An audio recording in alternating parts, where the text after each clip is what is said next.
నమస్కారం. ఐటీవీ వార్తలకు స్వాగతం. ముందుగా వార్తల్లోని ముఖ్యాంశాలు. ఆత్మకూరులో నూతనంగా నిర్మించిన లూథరన్ చర్చ్ ని ప్రారంభించిన మంత్రి, దేవుడు పెట్టే పరీక్షలను జయించే శక్తిని కూడా ఇస్తాడని ఉద్బోధ. కులమతాలకు అతీతంగా ఐక్యంగా పనిచేసి అభివృద్ధి సాధిస్తామన్న లోకేష్, కష్టాల్లో ఉన్న తోటి వారికి అండగా నిలవాల్సిన బాధ్యత మనపై ఉందని వ్యాఖ్య. బీసీ కులగణనలో మరోసారి మోసం చేసిందన్న కవిత ఆరోపణ. జనగణనలో బీసీలకు కాలం లేకపోవడం అవమానమన్న కవిత. కులాల వారి లెక్కింపు లేకుండా న్యాయం జరగదన్న కవిత. కేంద్ర వైఖరిపై బీసీల పోరాటం ఉధృతమవుతుందన్న హెచ్చరిక. పాలనలో టెక్నాలజీ విస్తృత వినియోగంపై CM Chandrababu focus. Data driven governance తో పనిభారం తగ్గించాలని సీఎం సూచన. మనమిత్ర వాట్సాప్ గవర్నెన్స్ పై సీఎం చంద్రబాబు సమీక్ష. ప్రజలకు సేవలు గడప వద్దకే చేరాలని అధికారులకు ఆదేశాలు. కేటీఆర్ వ్యాఖ్యలపై చెనగాని దయాకర్ తీవ్ర విమర్శలు. బీఆర్ఎస్ పాలనలో అలచివేతలు మర్చిపోలేదన్న దయాకర్. నిరుద్యోగులపై లాఠీ ఛార్జీలు గుర్తు చేసిన నేత. సీఎం ప్రతిష్ట దెబ్బతీసే నాటకాలపై చర్యలు తీసుకోవాలని డిమాండ్. ప్రజలే గణతంత్రానికి మూలమన్న స్పీకర్ అయ్యన్న పాత్రుడు. రాజ్యాంగ విలువలు కాపాడాలని ప్రజాప్రతినిధులకు పిలుపు. పారదర్శక పాలనతోనే ప్రజల విశ్వాసమన్న వ్యాఖ్య. ప్రజాస్వామ్య బలోపేతానికి బాధ్యతాయుత పాలన అవసరమని వెల్లడి. పాలనలో టెక్నాలజీ విస్తృతంగా వినియోగించి క్షేత్రస్థాయి ఉద్యోగులపై పనిభారం తగ్గించాల్సిన అవసరం ఉందని ముఖ్యమంత్రి చంద్రబాబు నాయుడు స్పష్టం చేశారు. ఉండవల్లిలోని క్యాంపు కార్యాలయంలో ఆర్టీజీఎస్ వ్యవస్థపై వివిధ శాఖల అధికారులతో నిర్వహించిన సమీక్షలో సీఎం కీలక సూచనలు చేశారు.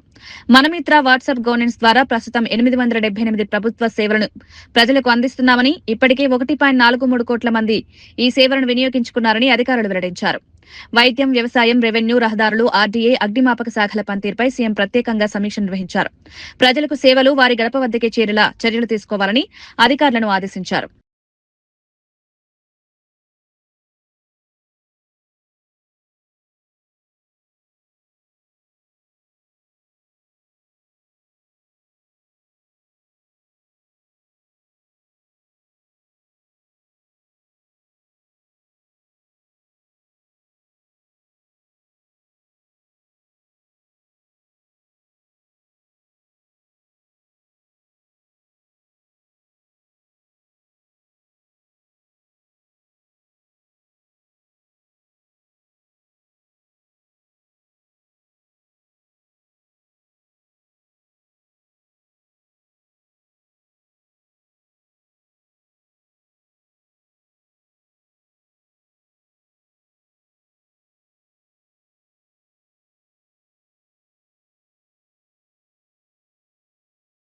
బీసీ కులగణన విషయంలో కేంద్రంలోని బీజేపీ ప్రభుత్వం మరోసారి మోసానికి పాల్పడిందని తెలంగాణ జాగృతి అధ్యక్షురాలు కల్వకుంట్ల కవిత తీవ్ర విమర్శలు చేశారు. కేంద్రం విడుదల చేసిన తాజా జనగణన డాక్యుమెంట్లో బీసీలకు ప్రత్యేక కాలం లేకపోవడాన్ని ఆమె తప్పుబట్టారు. తెలంగాణ జాగృతి బీసీల్లోని ఉపకులాల లెక్కింపుకు ప్రయత్నాలు చేస్తుంటే కేంద్ర ప్రభుత్వం కనీసం బీసీ కాలం కూడా పెట్టకపోవడం యావత్ బీసీలను అవమానించడమేనని మండిపడ్డారు.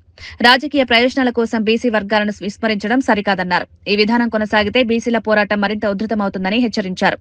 కేంద్ర ప్రభుత్వ వైఖరిపై దేశవ్యాప్తంగా బీసీల్లో ఆందోళన పెరుగుతోందని వ్యాఖ్యానించారు. అనేక మంది మేధావులతో నిన్నటి నుండి కూడా మాట్లాడుతూ ఉన్నాం.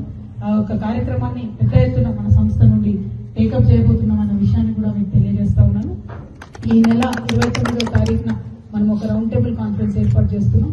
అందులో బీసీలనే కాదు, ప్రతి ఒక్క కాస్ట్, ఆ కాస్ట్ లో ఉండే సబ్ కాస్ట్, సోకాల్డ్ అగ్రవర్ణాలైనా సరే, ఎస్సీ ఎస్టీస్ కి ఆల్రెడీ రిజర్వేషన్ ఉన్న వాళ్ళైనా సరే, సంచార జాతులు, బీసీలలో, ఆదివాసీలలో, ట్రైబల్స్లలో ఉండే ఉపకులాలైనా సరే, అన్నిటినీ కూడా ఒక ప్రాపర్ డాక్యుమెంట్ చేసి మనమే కేంద్ర ప్రభుత్వానికి ఇవ్వబోతా ఉన్నాం. ఇది జాగృతి సంస్థ చేపట్టేటటువంటి అతిపెద్ద ఎక్సర్సైజ్ అవుతుంది. దానికోసం మనందరం కూడా సమాయత్తం అవ్వాలని చెప్పి మీకు పిలుపునిస్తా ఉన్నాను. మరి ఆ ప్రయత్నాన్ని చేసే ఆలోచనలో మనం ఉంటే కేంద్ర ప్రభుత్వం కంప్లీట్ గా బీసీ అనే కాలాన్ని ఎగ్గొట్టేయడం అంటే మళ్ళీ ఒకసారి 2011లో ఎట్లయితే కాంగ్రెస్ ప్రభుత్వం దేశ ప్రజలు మోసం చేసిందో, ఇప్పుడు కొత్తగా 2026లో బీజేపీ కూడా మళ్ళీ అదే ప్రయత్నం చేస్తా ఉంది. కాబట్టి ఆ ప్రయత్నాన్ని మనం సాగనీయొద్దు, బలంగా వెంటబడాలని చెప్పి జాగృతి కార్యకర్తలకు, నాయకులకు అందరూ కూడా పిలుపునిస్తూ మరి గణతంత్ర దినోత్సవ స్ఫూర్తి సంవత్సరం పొడుగునా కూడా కొనసాగించాలి. దేశానికి పనికొచ్చేటటువంటి, దేశానికి దిశను చూపించేటటువంటి పనులు చేసి మనం సమాజానికి స్ఫూర్తిగా నిలవాలని కోరుతున్నాను. Thank you. జై తెలంగాణ. మంగళగిరి నియోజకవర్గం ఆత్మకూరులో పునర్నిర్మించిన లూథరన్ క్రీస్తు కరుణాలయం ప్రారంభోత్సవ కార్యక్రమంలో విద్యా ఐటీ శాఖల మంత్రి నారా లోకేష్ పాల్గొన్నారు. ఈ సందర్భంగా ఆయన మాట్లాడుతూ ఆధ్యాత్మిక కేంద్రాలు సమాజంలో ఐక్యత, మానవత్వాన్ని పెంపొందిస్తున్నాయన్నారు. ప్రభుత్వం అన్ని వర్గాల ప్రజల సంక్షేమానికి కట్టుబడి ఉందని స్పష్టం చేశారు. విద్య, నైతిక విలువలతో కూడిన సమాజ నిర్మాణానికి ఇలాంటి కేంద్రాలు దోహదపడతాయన్నారు. ఈ ప్రారంభోత్సవం ఆత్మకూరు ప్రాంతంలో సామాజిక సౌహార్దానికి ప్రతీకగా నిలిచిందని స్థానికులు అభిప్రాయపడ్డారు. అవకాశం దేవుడు నాకు కల్పించారు. శంకుస్థాపనకి నన్ను రమ్మంటే నేను రావడం చెప్పిన, ఆనాడు కండిషన్ పెట్టిన, సంవత్సరం లోపల పూర్తి చేస్తేనే రిబ్బన్ కట్టింగ్ నేను వస్తాను. ఏ పని చేసినా ఒక సంకల్పం, ఒక పట్టుదలతో మనం చేయాలి. కాలం ఉంది కదా అని ఎక్కువ సమయం తీసుకుంటాం కాదు. ఒకటి అనుకుంటే మన మనసులో ఒక పని పడితే, ఒక పరీక్ష వచ్చినా అది ఎట్లా సాధించాలి, ఎట్లా పూర్తి చేయాలి, ఆ శక్తి మనలో ఉంది. చేసి చూపించండి. కరెక్ట్ గా క్యాలెండర్ మారే లోపల రిబ్బన్ కటింగ్ నన్ను పిలవమని వాళ్ళు కోరటం జరిగింది. నా కోరిక మేరకు ఈ పునర్నిర్మాణ కమిటీ ఏదైతే అద్భుతంగా ఈ రోజు మనం మందిరం కట్టారో వాళ్ళకి సభా తరఫున నా హృదయపూర్వక ధన్యవాదాలు నేను తెలియజేసుకుంటున్నాను. ఇది ఒక ఉదాహరణ. మనందరం గుర్తుపెట్టుకోవాలి. పరీక్షలు ఉంటాయి, భయపడకూడదు.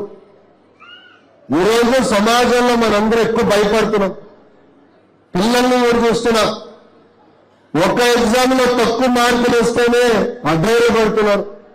అవసరం లేదు. ఇదొక పరీక్ష. మనకి పరీక్ష పెట్టాడు దేవుడు. ఆ పరీక్ష మనం సాధించాలని మనందరం సంకల్పంతో ఉండాలి. తల్లి 2019లో మీరు ఎదుర్కొంటున్న సమస్యలు నేను అర్థం చేసుకోలేకపోయా.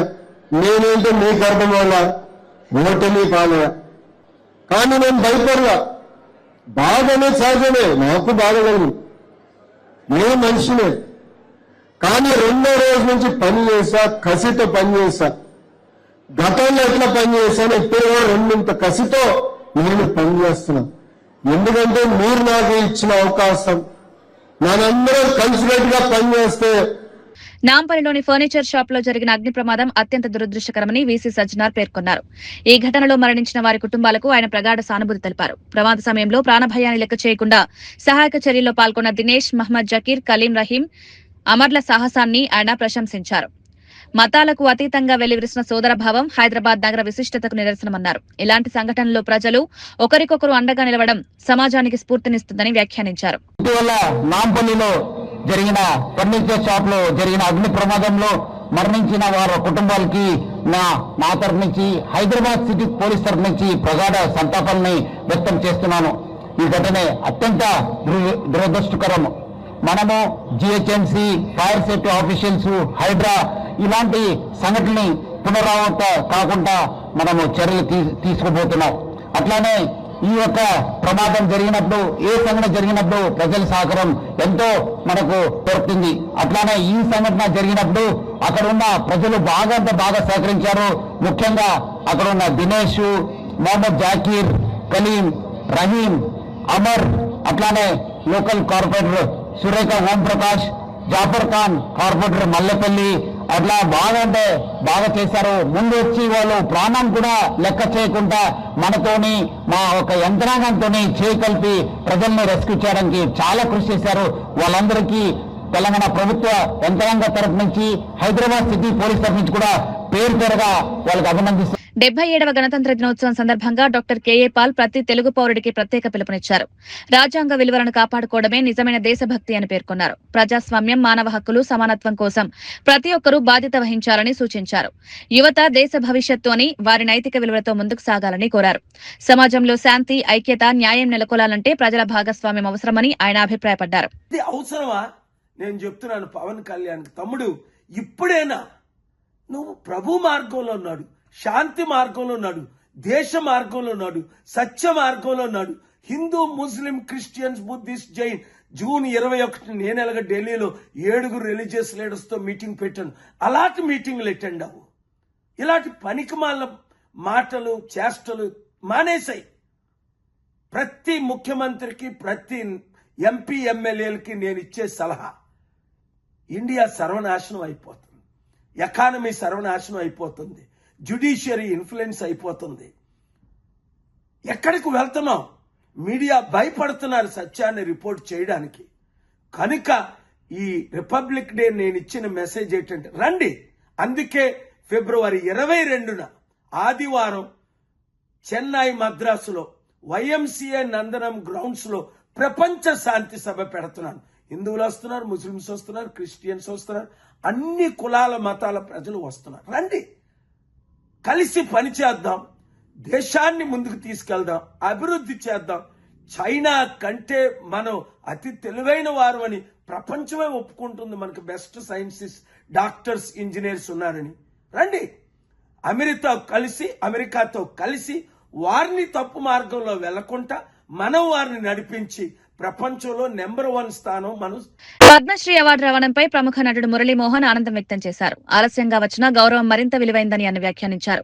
దశాబ్దాల పాటు తెలుగు సినీ పరిశ్రమలో నటుడిగా, నిర్మాతగా సేవలందించిన తన కృషికి ఈ అవార్డు గుర్తింపుగా నిలిచిందన్నారు. తన సినీ ప్రయాణంలో సహకరించిన దర్శకులు, నిర్మాతలు, సహనటులు, అభిమానులందరికీ కృతజ్ఞతలు తెలిపారు. పద్మశ్రీ అవార్డు తనపై మరింత బాధ్యతను పెంచిందని, భవిష్యత్తులోనూ సమాజానికి ఉపయోగపడే కార్యక్రమాల్లో పాల్గొంటారని మురళీమోహన్ స్పష్టం చేశారు. అందరికీ నమస్కారం అండి. చాలా సంతోషంగా ఉంది నాకు. ఎందుకంటే ఎన్నో సంవత్సరాలుగా ఎదురు చూసిన ఈ పద్మ అవార్డ్స్ ఫంక్షను నిన్న సాయంత్రం 6 గంటలకు అనౌన్స్ చేసినప్పటి నుంచి అనేక మంది మిత్రులు, శ్రేయోభిలాషులు, మీడియా వారు అందరూ కూడా ఫోన్ చేస్తుంటే వాళ్ళందరికీ కూడా నా సంతోషాన్ని పంచుకునే అవకాశం నాకు వచ్చింది. మీకు ఎప్పుడో రావాల్సిందండి, ఇప్పటికైనా వచ్చిందంటే sir nothing is late, it is లేటెస్ట్గా వచ్చిందండి అని చెప్పి. ఎందుకంటే అన్నీ మనం అనుకున్నప్పుడే రావు. తర్వాత ఏదైనా చెట్టుకు పండుగ చూసి కోసుకుందాం అన్నప్పుడు దొరికితే దాని అందం అప్పుడుతోటే పోద్ది. దొరకలేదని ఎదురు చూసిన తర్వాత దొరికితే దానికి వాల్యూ ఎక్కువ ఉంటుంది. ఇది కూడా నేను అలాగే ఫీల్ అవుతున్నాను. చాలా చాలా సంతోషంగా ఉంది.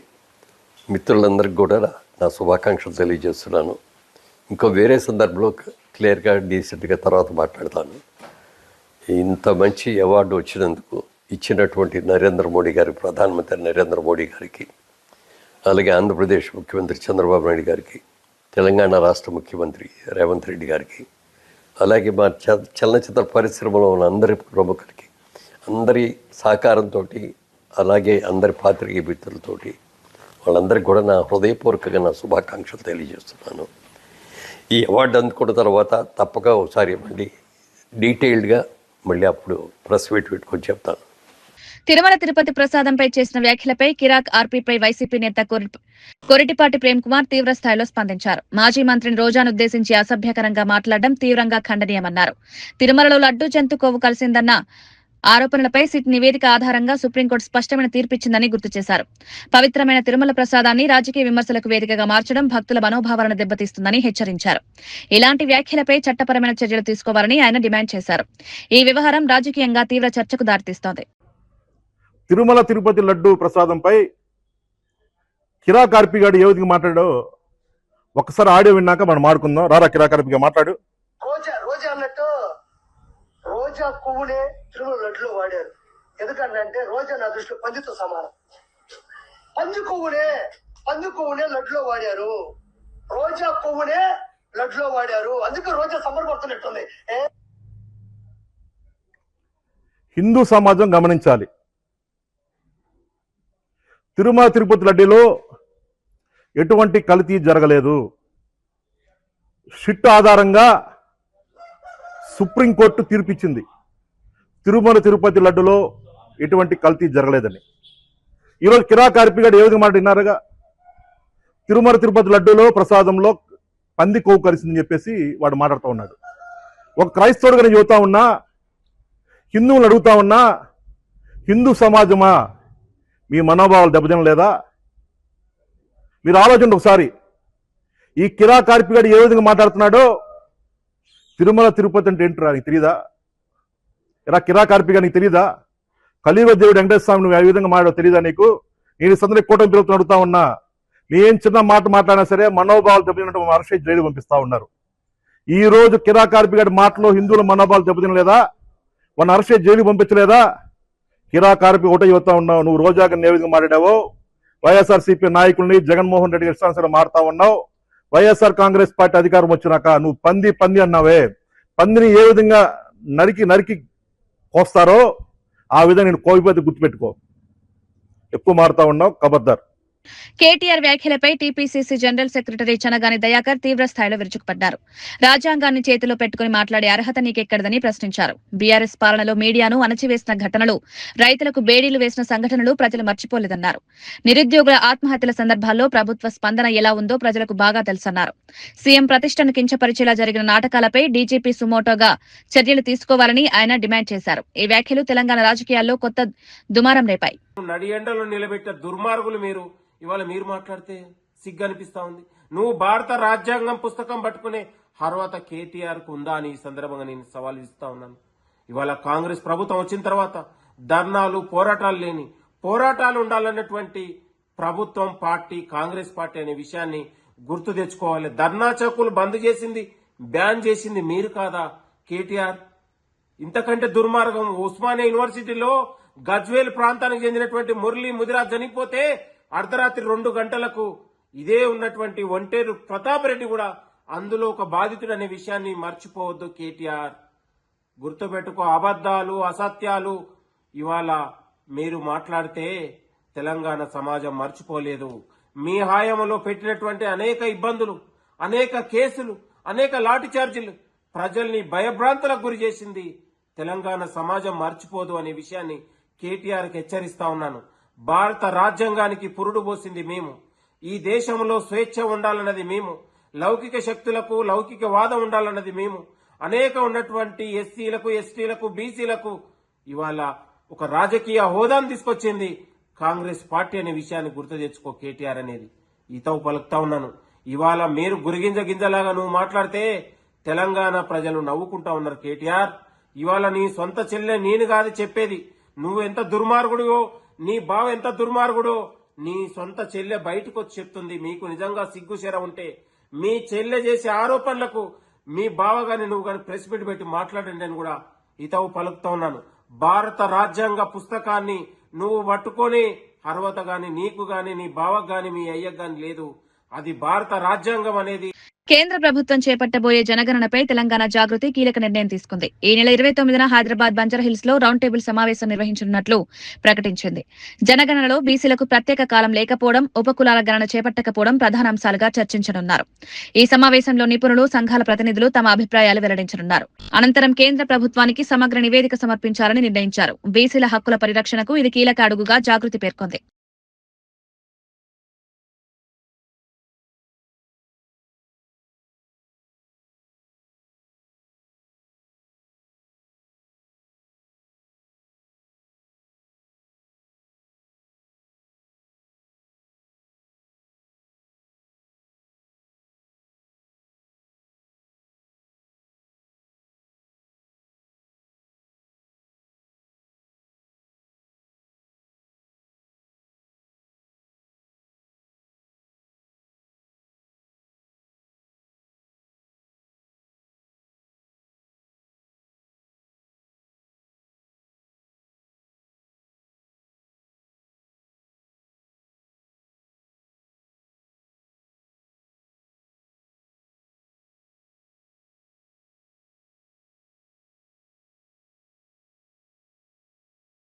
యువతకు ఇచ్చిన హామీల అమలుపై సోషల్ మీడియాలో తీవ్ర చర్చ జరుగుతోంది. యువతకు 99 పైసలకు ఎకరం భూమి ఇస్తామన్న హామీ అమలైందా అని ప్రశ్నలు లేవనెత్తుతున్నాయి. యువ పారిశ్రామికవేత్తలను తయారు చేస్తామని, ఒక్కొక్కరికి 10 లక్షల రూపాయల ఆర్థిక సాయం చేస్తామని చెప్పిన మాటలు ఏమయ్యాయని విమర్శిస్తున్నారు. యువత సమస్యలపై మాటలు మాత్రమే ఉంటున్నాయని, కార్యాచరణ లేదని ఆరోపణలు వినిపిస్తున్నాయి. ఉపాధి, భూమి, పరిశ్రమల విషయంలో స్పష్టమైన విధానాలు అవసరమని అభిప్రాయపడుతున్నారు. ఒక్క యువకుడికైనా, ఒక్క యువతకైనా సరే పారిశ్రామికవేత్తగా తయారు చేయడానికి 99 పైసలకే ఒక ఎకరం భూమి ఒక్కరంటే ఒక్క యువతకి ఇచ్చారా అని మీరు ఒక్కసారి పరిశీలన చేయాలి. అట్లాగే ఈ రాష్ట్రంలో యువ పారిశ్రామికవేత్తల్ని తయారు చేస్తానని చెప్పి 10 లక్షల రూపాయల ఆర్థిక సాయం చేస్తామని చెప్పి ఒక్కరంటే ఒక్క యువతకి 10 లక్షల రూపాయల ఆర్థిక సాయం చేశారని ప్రశ్నించాలి. 175 నియోజకవర్గాల్లో నియోజకవర్గానికి 500 మంది చొప్పున ఒక్కొక్కరికి 10 లక్షల రూపాయల ఆర్థిక సాయం అందించి తద్వారా యువ పారిశ్రామికవేత్తల్ని తయారు చేస్తానని చెప్పారు కదా, వాళ్ళల్లో ఒక్కరంటే ఒక్కరికైనా సరే 10 లక్షల రూపాయల ఆర్థిక సాయం చేశారని యువత కూడా ప్రశ్నించాలి. మీరు కులం ముసుగులో మతం ముసుగులో పడితే మీ అవకాశాలు నిర్వీర్యం అయిపోతాయి, మీ జీవితాలు గల్లంత అయిపోతాయి. మిమ్మల్ని వాడుకొని అభివృద్ధి చెందే నాయకులు ఎవరో కూడా మీరు గ్రహించాలని కూడా ఈ సందర్భంగా యువతకైతే విజ్ఞప్తి చేస్తా ఉన్నా. మీరు మేల్కొకపోతే సమాజంలో మార్పు. శ్రీశైలం క్షేత్రంలో భక్తుల రద్దీ కొనసాగుతోంది. వారాంతం కావడంతో పాటు ప్రత్యేక దర్శనాల కారణంగా పెద్ద సంఖ్యలో భక్తులు స్వామివార్లను దర్శించుకుంటున్నారు. ఆలయ అధికారులు తెలిపిన వివరాల ప్రకారం రాత్రి 12:45 వరకు భక్తులకు దర్శన సౌకర్యం కల్పించారు.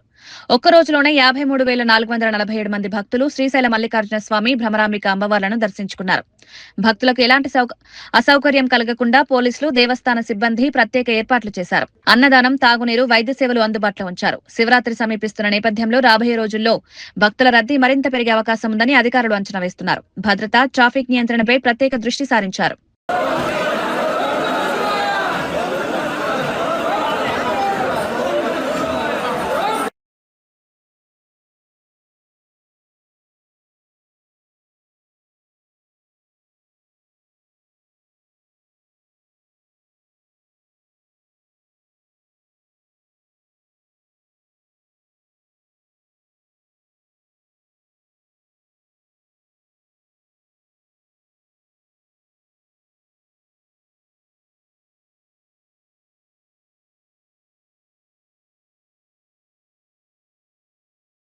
హైదరాబాద్ నలుమూలలా ప్రజలకు నాణ్యమైన కంటి వైద్యం అందించాలన్న లక్ష్యంతో ఎల్వి ప్రసాద్ ఐ ఇన్స్టిట్యూట్ ఆధ్వర్యంలో లహోటీ ఐ సెంటర్ ప్రారంభించినట్లు సంస్థ చైర్మన్ జిఎన్ రావు తెలిపారు. ఈ కేంద్రం ద్వారా పేదలు, మధ్యతరగతి ప్రజలకు అధునాతన కంటి వైద్య సేవలు అందుబాటులోకి వస్తాయన్నారు. కంటి పరీక్షలు, శస్త్రచికిత్సలు, కంటి వ్యాధుల నిర్ధారణకు అత్యాధునిక సాంకేతికతను వినియోగించనున్నట్లు వివరించారు. లహోటీ ఐ సెంటర్ ప్రారంభం వల్ల కంటి వ్యాధులతో బాధపడే రోగులకు ప్రయాణ భారం తగ్గుతుందని వైద్య నిపుణులు అభిప్రాయపడుతున్నారు. భవిష్యత్తులో మరిన్ని ఐ సెంటర్లు ప్రారంభించాలనే యోచనలో ఉన్నట్లు సంస్థ వెల్లడించింది. నుంచి కూడా సేవలు అవసరమైన అందరి దగ్గరికి ఎలా వెళ్ళగలం, వారికి ఎలా సదుపాయం మనం ఇవ్వగలం అనేది ఆలోచన. దూరాలు పెరిగిపోతున్నాయి. ప్రతి ఒక్కరూ బంజారా హిల్స్ రావాలంటే చాలా కష్టం. అటువంటి పరిస్థితిని కొంతవరకు తగ్గించగలగడానికి నగరంలో చాలా చోట్ల ఇట్ట శాటిలైట్ కేంద్రాలని మొదలుపెట్టాం. దీని అంతటికి ఉద్దేశం ఏంటంటే అత్యున్నత ప్రమాణాలతో ఉన్న నేత్ర వైద్యం అందరికీ అందుబాటులోకి తీసుకురావాలి. మా దగ్గరికి నేత్ర వైద్యం కోసం వచ్చిన వాళ్ళని వెనక్కి పంపించే ప్రసక్తి అనేది ఉండదు. వారికి ఏ సమస్య ఉన్నా సరే, ఎంత క్లిష్టమైన పరిస్థితి అయినా సరే, ఎంత ఖర్చు అయినా సరే, వారికి సరైన వైద్యం చేసి పంపిస్తాం. కడప జిల్లా ఒంటిమిట్టలో ఉన్న ప్రసిద్ధ శ్రీ కొండరామస్వామి ఆలయానికి భక్తులు భారీగా తరలివచ్చారు. రామాలయంలో ప్రత్యేక పూజలు, దర్శనాల నేపథ్యంలో భక్తుల సంఖ్య పెరిగింది. కుటుంబ సమేతంగా వచ్చిన భక్తులు స్వామివారి దర్శనంతో ఆధ్యాత్మిక ఆనందాన్ని పొందారు. అన్నదానం, తాగునీటి సౌకర్యాలు అందుబాటులో ఉంచారు. భద్రత దృష్ట్యా పోలీసులు ప్రత్యేక బందోబస్తు ఏర్పాటు చేశారు. ఒంటిమిట్ట ఆలయం ఆంధ్రప్రదేశ్లో అత్యంత ముఖ్యమైన రామక్షేత్రంగా గుర్తింపు పొందింది. రాబోయే రోజుల్లో పండుగల కారణంగా భక్తుల రద్దీ మరింత పెరిగే అవకాశం ఉందని అధికారులు తెలిపారు. రామస్వామి దేవాలయము ఎంతో అద్భుతమైన క్షేత్రము. రోజు వివిధ రాష్ట్రాల నుంచి అయితేనేమి, వివిధ దేశాల నుంచి కానీ యాత్రికులు సందర్శిస్తుంటారు. తిరుపతి దేవస్థానం వారు అద్భుతంగా తీర్చిదిద్దారు. ఒంటిమిట్ట రామాలయాన్ని రోజు తండోపతండాలుగా భక్తాదులు వస్తున్నారు. రామాలయం దేదీప్యమంగా భక్తుల సందడితో అద్భుతంగా మనం చూస్తుంటే అద్భుతంగా ఉన్నటువంటి రాముల వారికి అనుగ్రహం అందరికీ కలగాలని, సకాలంలో వర్షాలు పడాలని, ప్రపంచమంతా శాంతిమయంగా ఉండాలని. ఓం నమో నారాయణాయ, ఓం నమో వెంకటేశ్వర. గణతంత్ర రాజ్యానికి మూలం ప్రజలేనని, వారి ఆకాంక్షలకు అనుగుణంగా ప్రజాప్రతినిధులు బాధ్యతాయుతంగా వ్యవహరించాలని ఆంధ్రప్రదేశ్ శాసనసభ స్పీకర్ అయ్యన్న పాత్రుడు పిలుపునిచ్చారు. గణతంత్ర దినోత్సవ కార్యక్రమంలో ఆయన మాట్లాడుతూ రాజ్యాంగ విలువలను కాపాడడం ప్రతి ప్రజాప్రతినిధి బాధ్యత అని స్పష్టం చేశారు. పాలనలో పారదర్శకత, జవాబుదారీతనం ఉండాలని సూచించారు. ప్రజల సమస్యలను పరిష్కరించడమే అసలైన గణతంత్ర స్ఫూర్తి అని తెలిపారు. ప్రజాస్వామ్య వ్యవస్థను బలోపేతం చేయాలంటే ప్రజాప్రతినిధులు రాజ్యాంగ మార్గదర్శకాలకు కట్టుబడి ఉండాలన్నారు. ఈ వ్యాఖ్యలు రాజకీయ పరిపాలనా వర్గాల్లో చర్చకు దారితీశాయి. ఆ రోజు అప్పుడున్న పరిస్థితులు పెట్టి ఆ రోజు చట్టాలు చేశారు. మారుతున్న రోజులు పెట్టి కూడా మన చట్టాల్లో మార్పులు తీసుకురావడం కోసం మన చట్టసభల్లో చర్చించుకోవాల్సిన అవసరం ఉంది. అందరూ ఆమోదంతో మార్పులు తీసుకురావడం కోసం ఒక చక్కటి అవకాశం మనకి ఆ రోజు పెద్దలు మన రాజ్యాంగంలో మనకి ఇచ్చారు. దాన్ని ఉపయోగించుకోవాల్సిన అవసరం ఉంది. నో వర్క్ నో పే ఇతను మాట్లాడాను లగ్నంలో. అసెంబ్లీకి రాని ఎమ్మెల్యేలకి జీతాలు ఎందుకు ఇవ్వాలి అని చెప్పి మాట్లాడుతూ నో వర్క్ నో పే విధానాన్ని ఉండాలని చెప్పి నేను కూడా అక్కడ మాట్లాడడం జరిగింది. అదే కాకుండా అప్పటికీ వినకపోతే శాసనసభ్యులు వాడు తీరు మార్చుకోకపోతే ప్రజలు మళ్ళీ వాళ్ళు రీకాల్ చేసి ఎలక్షన్ పెట్టాలని చెప్పి చట్టం చేయమని చెప్పాను నేను. ఇది ఎమ్మెల్యే అయిపోయినా మాత్రం మన ఇష్టం మాట్లాడతారండి. నీకు అనుకూలంగా లేకపోతే నేను రీకాల్ చేయాలా, మళ్ళీ ప్రజలే ఎన్నుకోవాలా మళ్ళీ ఇమ్మీడియట్గా. అది చెయ్యొచ్చా చెయ్యకూడదా అని మరి ప్రెస్ వాళ్ళు కూడా ఆలోచించవలసిన అవసరం ఉంది. తిరుపతి జిల్లాలోని ప్రసిద్ధ శ్రీ కాళహస్తీశ్వర ఆలయాన్ని ఎంపీ దగ్గుబాటి పురంధేశ్వరి దర్శించుకున్నారు. స్వామివారి ప్రత్యేక దర్శనంలో పాల్గొని పూజలు నిర్వహించారు. అనంతరం ఆలయ అధికారులు తీర్థ ప్రసాదాలు అందించారు. ఈ సందర్భంగా ఆలయ అభివృద్ధి, భక్తులకు అందుతున్న సౌకర్యాలపై అధికారులతో ఆమె మాట్లాడారు. శ్రీకాళహస్తి ఆలయం రాహుకేతు పూజలకు ప్రసిద్ధి కావడంతో దేశవ్యాప్తంగా భక్తులు తరలివస్తుంటారు. పురంధేశ్వరి దర్శనంతో ఆలయానికి మరింత ప్రాధాన్యం లభించిందని భక్తులు అభిప్రాయపడ్డారు.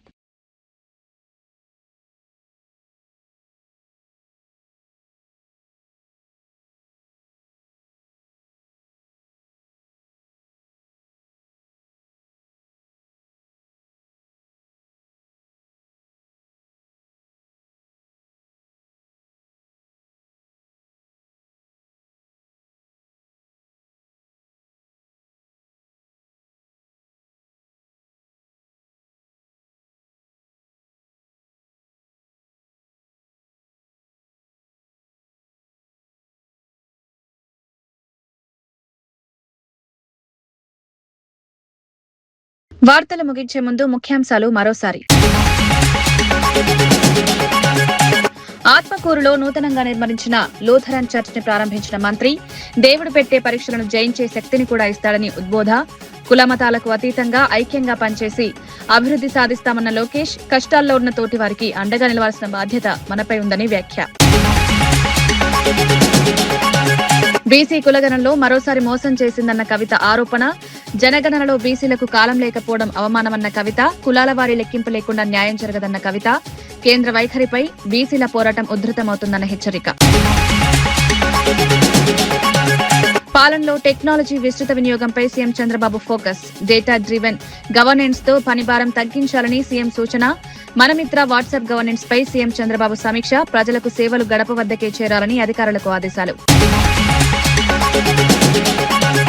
కేటీఆర్ వ్యాఖ్యలపై చెనగాని దయాకర్ తీవ్ర విమర్శలు. బీఆర్ఎస్ పాలనలో అలచివేతలు మర్చిపోలేదన్న దయాకర్.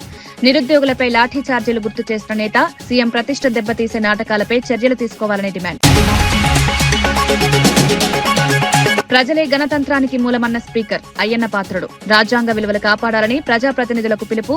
పారదర్శక పాలనతోనే ప్రజల విశ్వాసమన్న వ్యాఖ్య. ప్రజాస్వామ్య బలోపేతానికి బాధ్యతాయుత పాలన అవసరమని వెల్లడి. ఇవి ఈనాటి వార్తా విశేషాలు. మరో బులెటిన్లో మళ్ళీ కలుద్దాం. నమస్కారం.